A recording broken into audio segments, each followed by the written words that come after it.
Hi there, this is Andrea Summers with NationImmigration.com.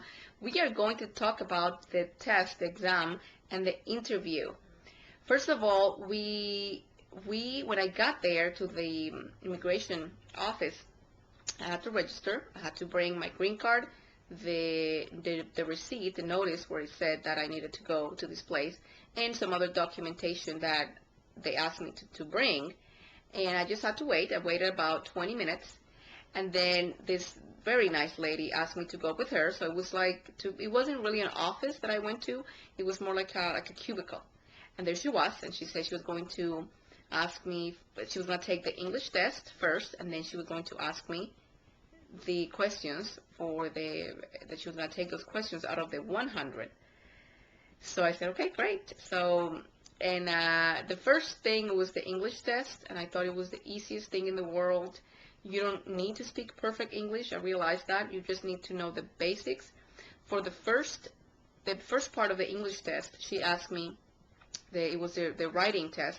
She asked me, please write down, the flag is red, white, and blue. That was it. The flag is red, white, and blue. So that was pretty simple. And then for the reading test, or how well you speak, then she said she had this book, and she pointed at a phrase, and she said, please read here. And it was something like, I go to school every day. I go to school every day. That was it. And then check mark, I passed the English test. It was that simple. Then from there, she said, okay, I'm going to ask you 10 questions out of the 100. You only have to have 6 right out of the 10. I said, okay, great. So she asked me question number 1, check, number 2, number 3, number 4, number 5, and number 6.